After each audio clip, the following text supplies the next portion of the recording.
Okay, we're starting to shape up here.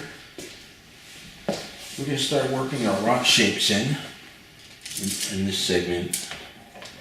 And I'm using one of the brushes that are part of our Creators Workshop acrylic paint set. It's a really nice brush. It's a number 12 flat, and it really retains its sharp edge. So our rock is a combination. It's a gray, but it has a lot of reflection in it as well.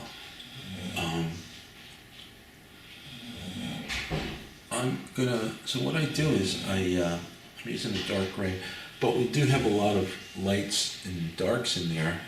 I don't want it to be too flat of a tone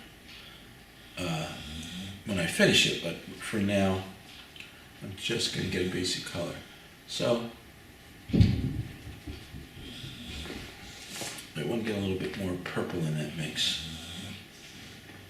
Again, I'm mixing my colors right here on the canvas so I can see what I'm doing. I want to use I'm trying to stay out of the picture here off to the left. So I want to use the edge of that brush to get a nice sharp cut on my rock. And equally on this side, excuse me while I stand up and get into your picture a little bit here.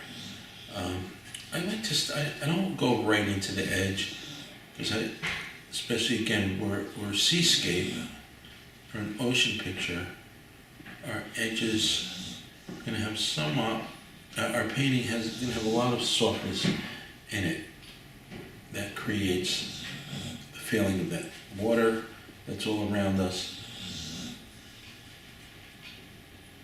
And maybe I'll just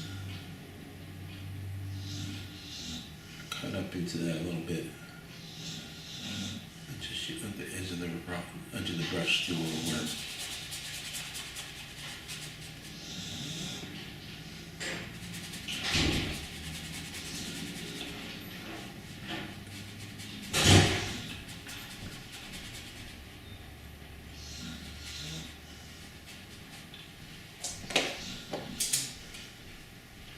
I'm going to keep this thin here because I want to lay in some sharp edges in the foreground of this rock here too. So, doing that, I want to just keep a little open space there so you can see where this edge is.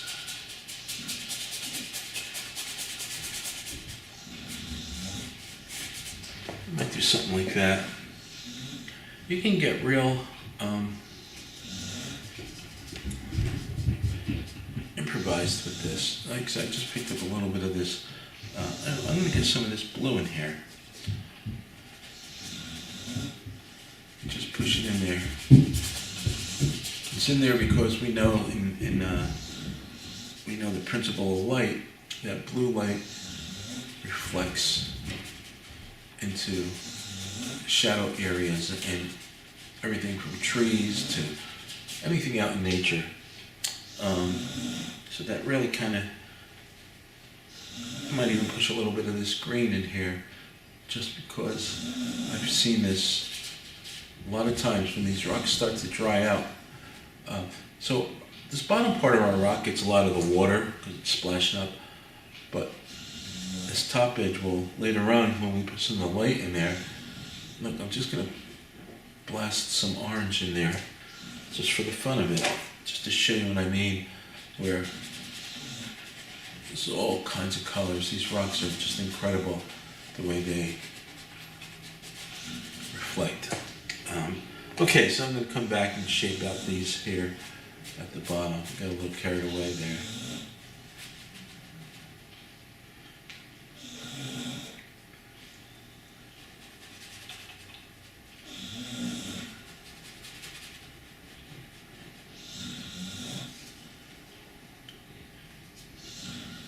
Sometimes you go in a little dark so that you can see your shape. All right. So this rock, there's a And 1, 2, 3, 4, 5 different shapes going into this. And I'm just trying to, this will probably get lost in the phone, so I could take some of that shadow color, literally pull it right into that. A lot of deep shadow area going on here. And just using this little flat brush, I can establish another rock.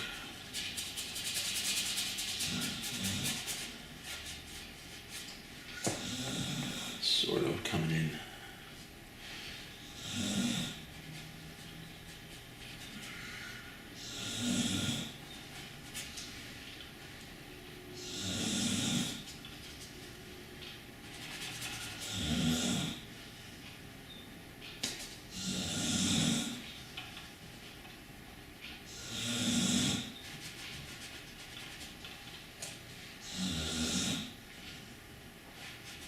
I'm going to use a little light to separate this one from the one behind it. I know I'm going to have light on the top edge of this, so this will help me to see it better. Okay, right there. Then I know this rock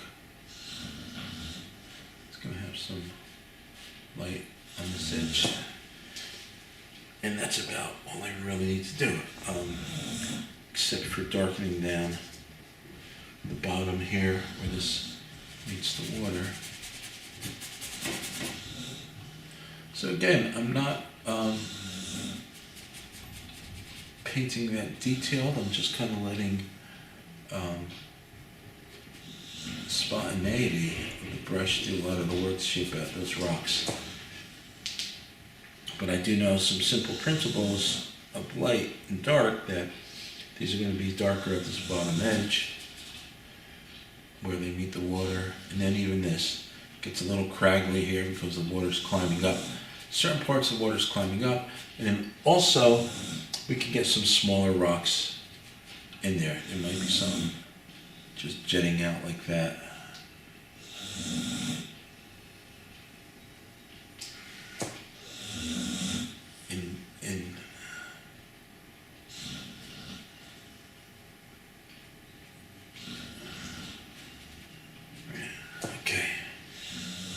I'm going to go to that foreground rock, same thing. We're using ultramarine blue and some purple to really establish that sharp edge, shadowy edge.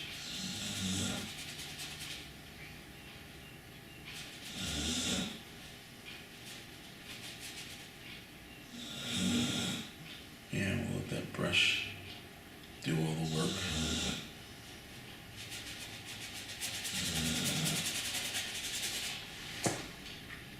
If possible, I'd like to keep this rock darker than that foreground rock. One of the ways I'm going to do that is, I haven't used the phthalo green that often in this painting, but if I introduce that phthalo into some purple and magenta, you get a really nice dark tone. Putting it in, if it looks too purple to me, I can tone it down with some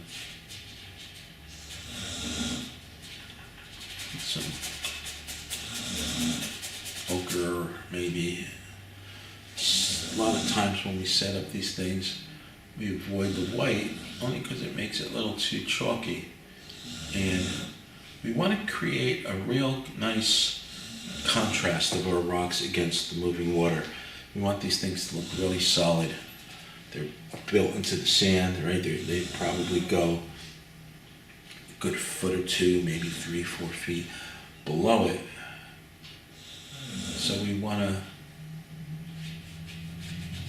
some storytelling. There's solidity of the rock against the movement of the water.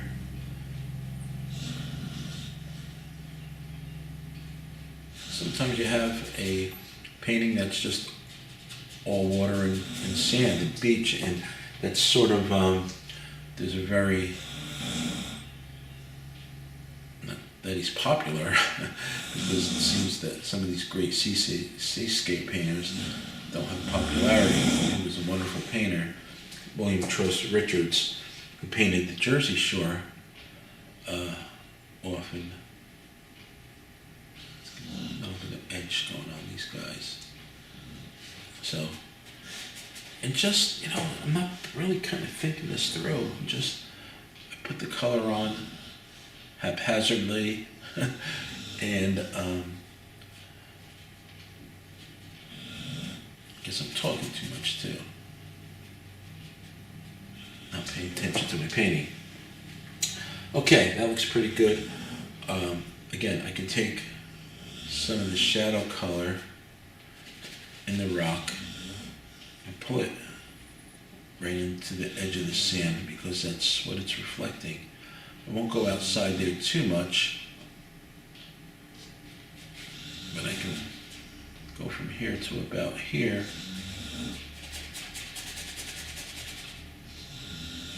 You get that.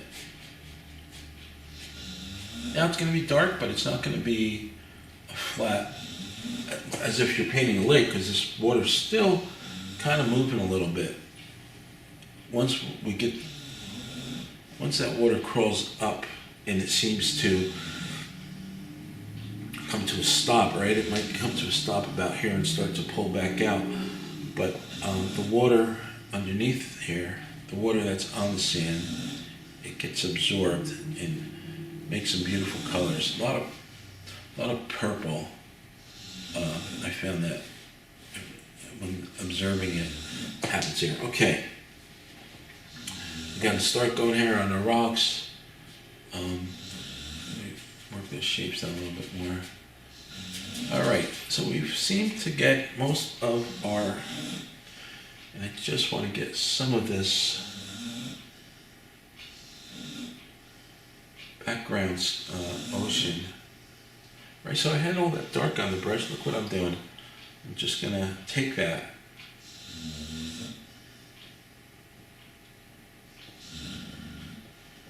and just get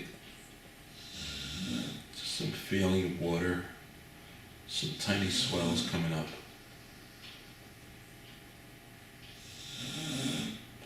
And the reason that I want that is also so I want to take some of that green that I picked up on my brush and fill in this little area here.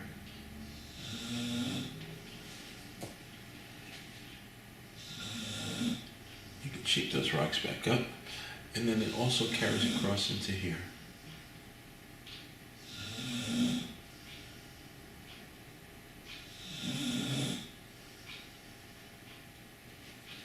And everything is soft. I might just lighten that up a little bit more. Pull it forward. Pull that forward and then reestablish the darkness of that rock.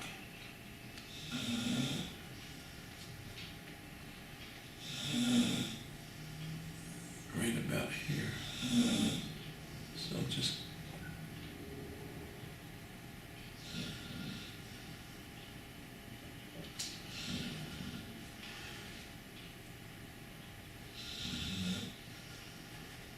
I blurred that in before just because I wanted to get the values very close. But sometimes you have to go back and reestablish your shape. So this rock right in here needs to be shaped back out.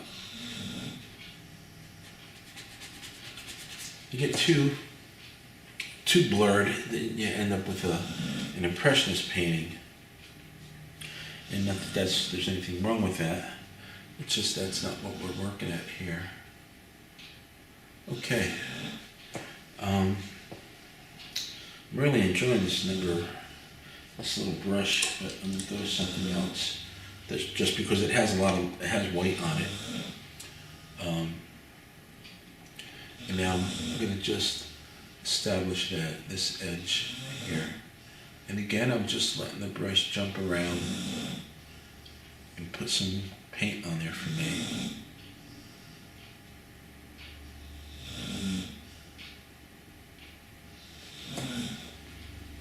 nice little edge going on here.